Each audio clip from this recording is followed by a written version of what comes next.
Okay, we're back. I'm your host, BKP. You're watching BKP Politics on Voice of Rural America.com. You are 100% correct. 100%. Not 99, not 98, not 97. 110% correct. So I go through everything with in the break. This audience is amazing.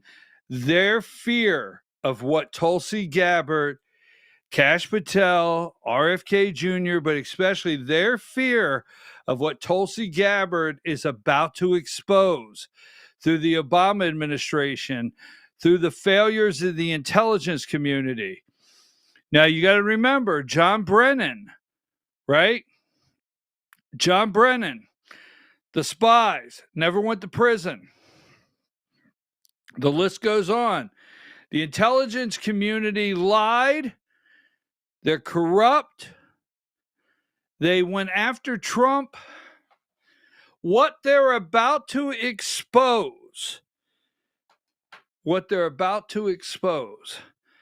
they are attempting to stop. Now, my hope is that she gets confirmed. And if she does not get confirmed, then Trump needs to make a recess appointment, because we have to. If Tulsi Gabbard does not get confirmed and Trump does not make a recess appointment, we may have a problem, Houston. Number 23. Now, over here, Kash Patel, he did an amazing job. I don't have time to go through all of his. I want to jump into RFK Jr. Because he freaked them out yesterday, and RFK Jr. But Kash Patel, I've got to give him an A+ for smooth. They would go after him. Well, you know, that's what you're reading there. I don't have it in front of me. This guy, wow, is he smooth. I got to give it to him. Now, Kash Patel, FBI, right? We know the FBI has the lowest approval rating at any time during its history right now. American people don't trust the FBI. We know that.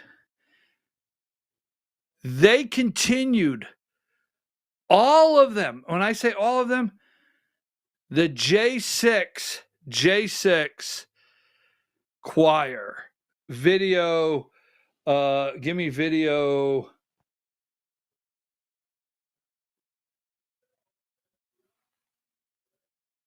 All right, no, wait a minute. This is Adam Schiff. Give me video 16. You're being considered for director of the FBI, and here you did no diligence to find out whether people you were associating with now the President of the United States in song were convicted of attacking police officers. Is that who we want running the FBI? I want you to turn around. There are Capitol Police officers behind you. They're guarding us. Take a look at them right now. Turn around. I'm looking at you. You're talking to me. No, look at them. I want you to look at them if you can, if you have the courage to look them in the eye, Mr. Patel, and tell them you're proud of what you did. Tell them you're proud that you raised money off of people that assaulted their colleagues, that pepper sprayed them, that beat them with poles. Tell them you're proud of what you did, Mr. Patel. They're right there. They're guarding you today. Tell them how proud you are. That's an abject lie, and you know it. I've never, ever accepted violence against law enforcement. I've worked with these men and women, as you know, you my entire life. It in song, and I did Mr. not Patel. make a single dime out of it. In song.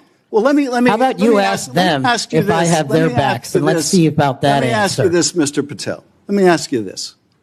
If an FBI director promoted a song of people who sprayed pepper spray in the face of an FBI agent, would you say they were fit to be director? Mr. Schiff? Yes or no? Would they be fit to be director? I am fit to be the director of the FBI. If you were the FBI director and you promoted a song with someone who beat an FBI agent with a pole, would you say you were fit to be FBI director? Mr. Schiff, I am fit to be FBI director based on my 16 And years yet of you government did all service. these things, Mr. Patel. You can say, oh, I support law enforcement. I decry violence against law enforcement. You can say all that. It's what you did, Mr. Patel, that matters. It's what you did that matters. Well, let me ask you about something else that you did, Mr. Patel. Did you claim that Donald Trump declassified all the documents at Mar-a-Lago? Did you claim that? In what proceeding?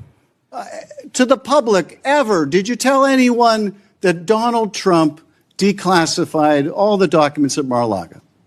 From publicly available information, President Trump issued a declassification order on a variety of materials. No, I'm just asking you, did you tell the public, did you tell anyone, did you make the claim that Donald Trump had declassified those hundreds of classified documents that were Mar-a-Lago? Did you make that claim publicly? From my best of my recollection, I said President Trump issued a declassification order to a large number of documents. Yeah, and were you present when he declassified all the Mar-a-Lago documents?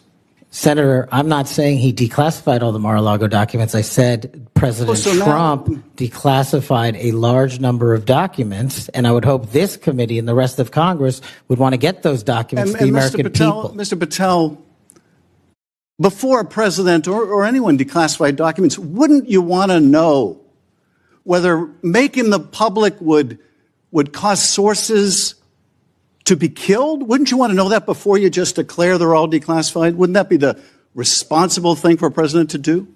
It was the responsible thing for us to do. That's why we declassified the Nunes memo. And did Donald Trump declassify? And no one died. And did Donald Trump ever ask any of the agencies who produced those documents whether declassifying them would put people's lives at risk? Did he ever do that to your knowledge, Kash Patel? I don't know that he didn't. Do you? No, that's the problem, isn't it? That's the problem, isn't it?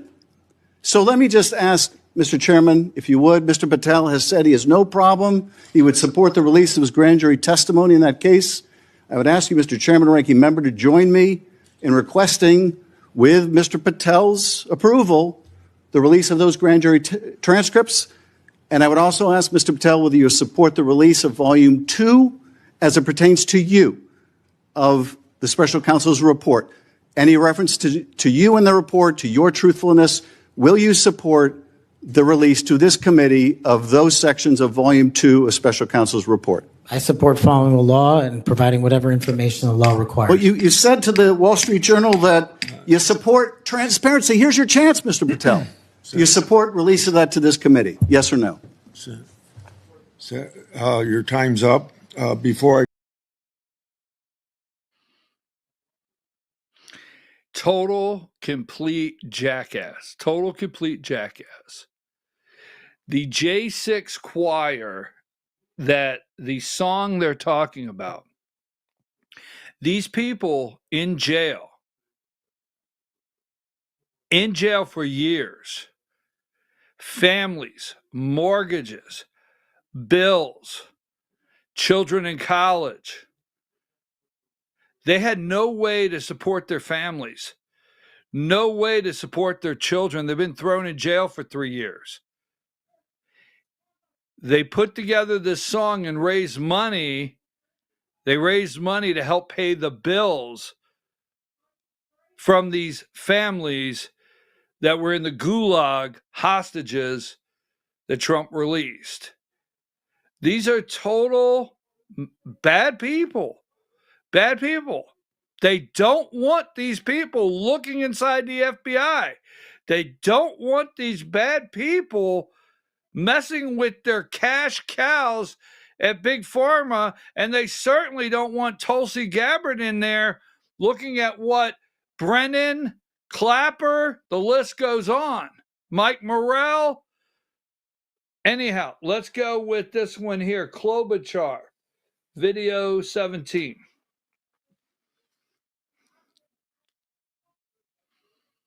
On Joe Pack's podcast, he asked you, the Capitol Police in that fake January 6th committee, they didn't tell the truth, did they? Patel, no, not just them, many others. And lying under oath is a federal offense and they should be investigated for it.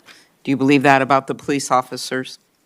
That's a general statement and a mischaracterization of what I said. I encourage you to read the rest of the interview. This is why snippets of information are often misleading and detrimental to this committee's advice and consent Well, process. if you consent, I would love to have 5 hours of questions, and then I could read the whole transcript. You've got 2 Okay. minutes. Wow. In September, You got 2 minutes. you got 2 minutes. Kash Patel's cool. That is a cool cat right there. He's smooth. That's a smooth, cool cat. Oh, I'm in trouble. So I was told yesterday it's the streets are saying. The streets are saying. I was called a boomer yesterday. So you're such a boomer. My nieces and nephews, the streets are saying. So the streets are saying, let's go to this. Now, RFK Jr., number 4, this may be, and I think we all love when Bernie loses, when Bernie loses his, well, let's go to video 9.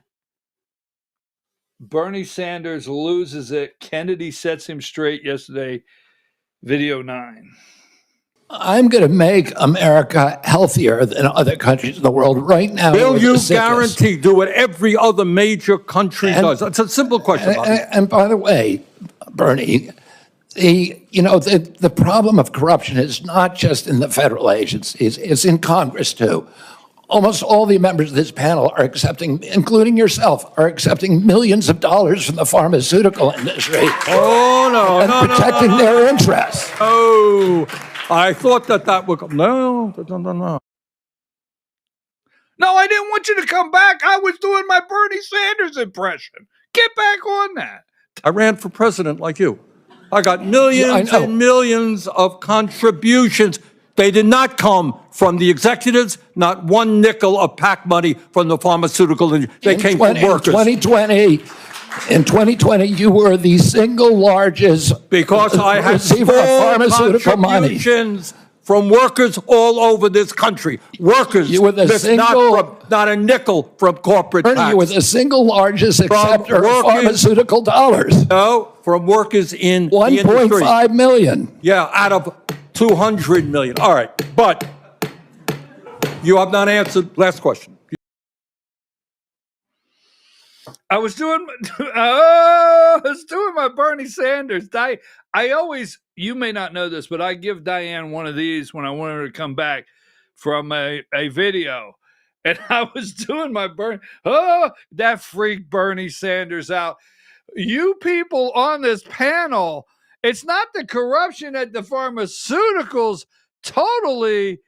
You people on the panel, the deep state. So, I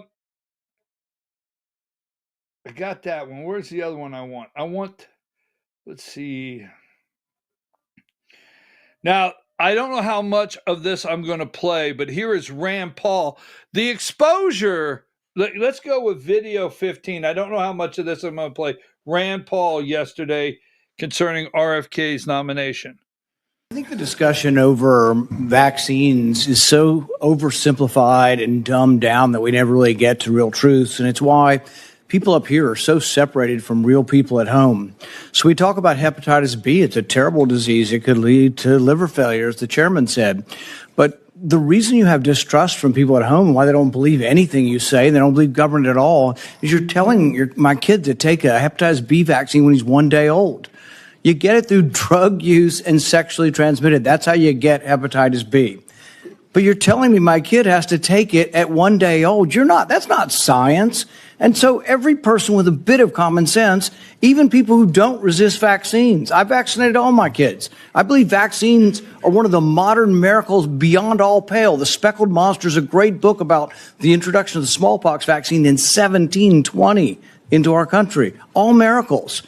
But I'm not a one-size-fits-all. It's not all or nothing. I chose to wait on my hepatitis B vaccine, and we did it when they went to school. Does that make me an awful person? Does that make me an anti-vaxxer because I questioned the government dictate of whether I do it? And I'm not speaking for anybody else. I'm only speaking for myself. But for goodness sakes, let's have an honest debate about these things. The COVID vaccine. If you ask me my opinion, the reporters run up and down the hall and they say, you still anti-vaccine?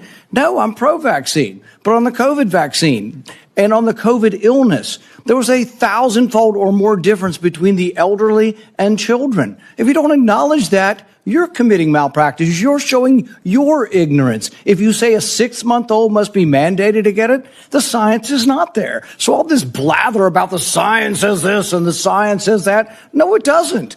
The science actually shows that no healthy child in America died from COVID. Look it up. No healthy child died from COVID. And so the thing is that it's 1,000-fold greater. So if you ask me my advice as a physician, if you were 65 or older or overweight and some other conditions, I would have said, hell yes, I'd take the COVID vaccine. The risks of the disease were real and much greater than the vaccine. But if you ask me, should my healthy 6-month-old get it? See, these are the nuances you're unwilling to talk about because there's such a belief in submission. Submit to the government. Do what you're told. There is no discussion. There ought to be a debate. You're not going to let him have the debate because you're just going to criticize and say, it is this and admit to it or we're not going to appoint you. But it's more complicated than that. And this is why people distrust government, because you're unwilling to have these conversations. And go home. Ask your Democrat young mothers, your Republican young mothers, if they're vaccinating their kid for hepatitis B and they're like, well, do I have to do it on day one? It's this precious little baby. Is there science to say you shouldn't do it? Probably not, but it's my kid. You know, it's like, there isn't clear-cut science saying not to. But on autism, there's no good science of anything to show what causes autism. We don't know. It's a profound disease. I know many moms here and dads who have kids with autism. I know them personally. I've met their kids. But the thing is they saw their kids developing completely normal, maybe speaking 100 words go to no words at about 15 months of age. Now, there isn't proof. There isn't proof that the vaccines cause it. That's true. There isn't proof that it causes it. But we don't know what causes it yet, so shouldn't we be at least open-minded? We take 72 vaccines. Could it be? I don't know. But we shouldn't just close the door and say we're no longer, because we believe so much in submission, we're not going to have an open mind to study these things. And so it's sort of this crazy notion. Schizophrenia, I would put in the same notion. You have a kid who's completely normal to 18 or 19, and their brain goes haywire. How does that happen? It's the most bizarre disease. Shouldn't we be open? Could it be our food? It might be vaccines, it might be our food, but autism's more common. I don't know about the schizophrenia statistics, but autism is more common. Shouldn't we want to be open-minded? Instead, we're so close-minded and we're so consensus-driven that the science says this. Well, science doesn't say anything. Science is a dispute, and 10 years from now, we could all be wrong. We were told in the beginning, 20 years ago, they did this enormous study, and they said, everybody over 50 should take an aspirin. I thought, well, that's a pretty good idea. It makes sense. But you know what? 20 years later, they measured it, and they found if you had no heart disease and you were taking aspirin, your chance of dying from a brain bleed or from a stomach bleed were greater than the risk of heart disease. If you have heart disease, they still say take an aspirin. If you don't, they've changed their mind 20 years later. But would you have all said I was crazy and I should no longer be in public discourse if I had said 20 years ago, I don't feel like taking an aspirin. I ride my bike all the time. I'm afraid I might hit my head. But that's what country's about. It's what dissent is about. So just ask you to look at the larger picture and give the guy a break who says, I just want to follow the science where it leads without presupposition. I think really what we have up here is presupposition. You've already concluded. It's absolute that autism isn't caused by it. We don't know what causes autism, so we should be more humble in what we say. Sorry I didn't get to a question.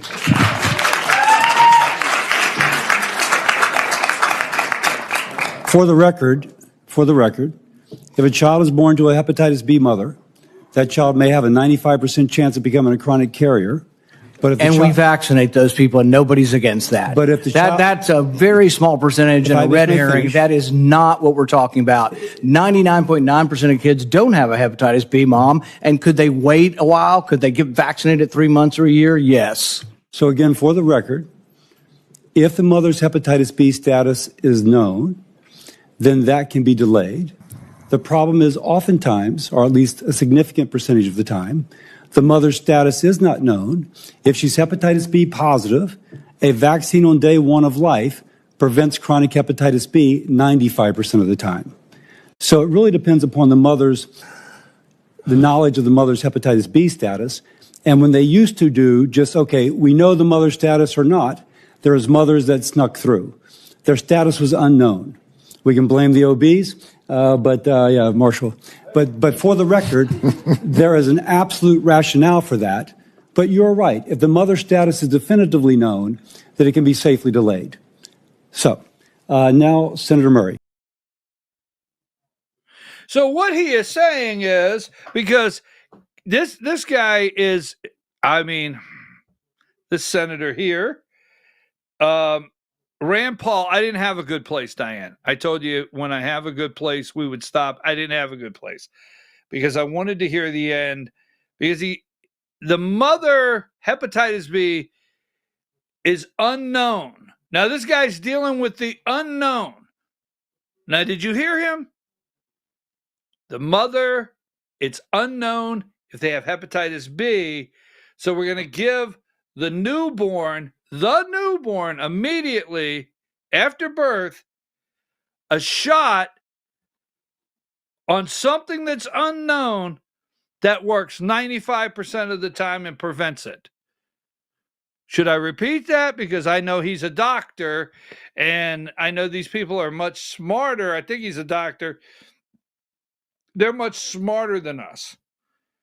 So a mother with unknown hepatitis B, we're going to inject a newborn with a shot that will work 95% of the time to stop something that we're unknown about. It's unknown. I'm just saying. Autism. What's going on with our food? Why are our children sick? And childhood diabetes. They're trying everything to stop. It's money. Now, I want to go, because we got to take a break, but let's go with Collins. Video 22, Susan Collins. I want to share with you a discussion that I had with the main pediatric nurse practitioner. She raised the concern that if people are discouraged from getting their children vaccinated, we will lose the herd immunity in a classroom. And that means that a child who may be immunosuppressed and cannot get a vaccine are at risk of being in a classroom with an unvaccinated child, and thus at risk of getting the infectious disease because we've lost the herd immunity. What would be your response to that? My response is that vaccine uptake for the COVID vaccine, for example, is down to 23%. And all vaccines are dropping, and they're doing that because people don't believe the government anymore. We need good science, and I'm going to bring that in. I'm going to restore trust, and that will restore vaccine uptake. Well, you're certainly correct about what happened with the COVID vaccine.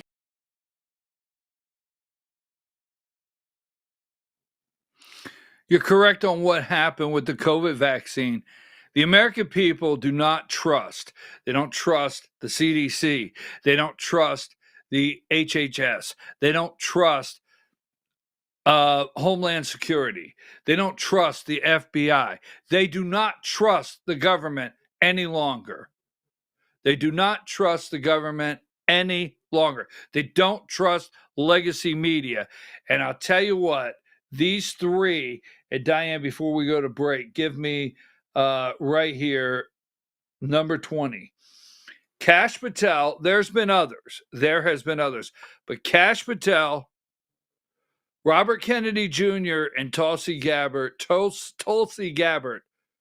they have exposed so much this week.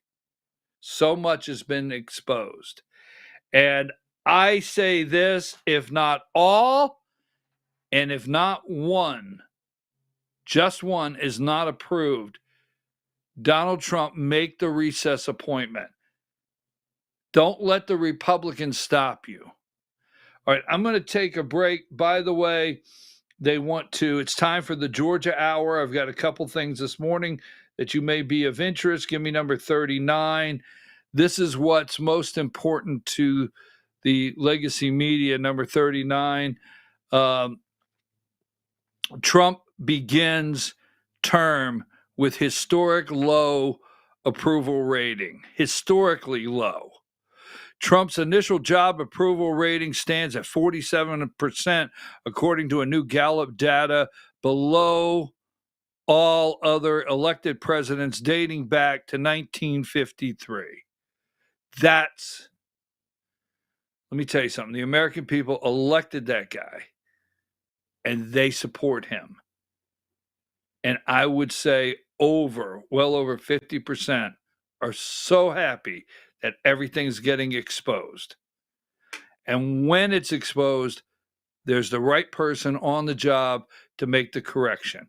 Put the tariffs in place for Canada. Put the tariffs in place for Mexico. Stop the drugs.